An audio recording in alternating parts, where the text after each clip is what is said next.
اے ایمان والو لا ترفعوا اصواتکم، اپنی آوازیں میرے حبیب کے سامنے بلند نہ کرو اور حضور کی آواز سے بلند نہ کرو۔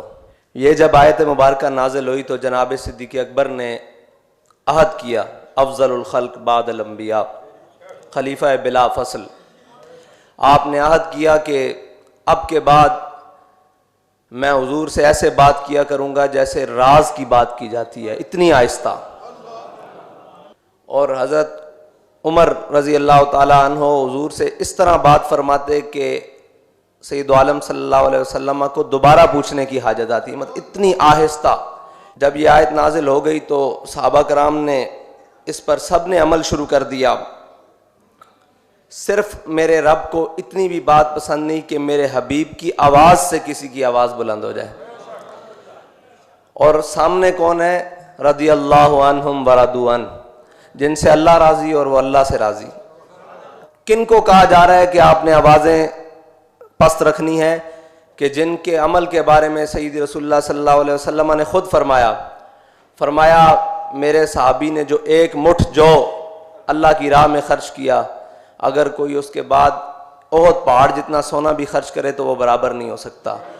اس کی وجہ کیا ہے؟ کہ وہ اخلاص اور نیت ہے جو قیامت تک کسی کے دل میں پیدا نہیں ہو سکتی، کیونکہ اللہ نے ازل میں جن کو چنا، ان اللہ نظر فی قلوب العباد، اللہ نے ازل میں تمام لوگوں کے دلوں پر نظر ڈالی، صحابہ کے دلوں سے پاکیزہ دل کسی کا دل نہیں پایا گیا، اس لیے انہیں حضور کی غلامی کے لیے چنا۔ نبی کریم صلی اللہ علیہ وسلم کے بارگاہ میں اونچی اور چلا کے بات کرنے والوں کے لیے بہت وعیدیں اللہ تعالیٰ نے قرآن پاک میں نازل فرمائیں۔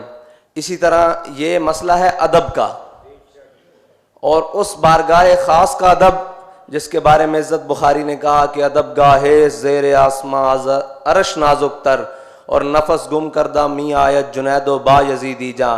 ہمارے قائد یہ حدیث پاک سنانے کے بعد فرماتے تھے نفس گم کردہ می آیت ابو بکر و عمر ہی جا، کہ یہ وہ بارگاہ ہے کائنات میں جہاں پہ ابو بکر و عمر بھی اپنا سانس روک کر بیٹھتے ہیں، اتنی نازک بارگاہ ہے۔ اور اگر یہ احتیاط نہ کی گئی ان تحبط اعمالکم، تمہارے اعمال ضائع کر دیے جائیں گے، اور اس حالت میں کہ وانتم لا تشعرون، تمہیں خبر بھی نہیں ہوگی۔ یہ جو حضور کی بے ادبی، گستاخی اور اس طرف جاتا ہے، پھر اس کو آپ ہزار لاکھ دلیلیں دیں، وہ قرآن کی نص قطعی ہے کہ وانتم لا تشعرون میں داخل ہو جاتا ہے، پھر اس کو خبر ہی نہیں کہ اس نے کیا کرنا ہے۔ ادب پہلا کرینہ ہے محبت کے کرینوں میں، ادب کے سوا کچھ بھی نہیں۔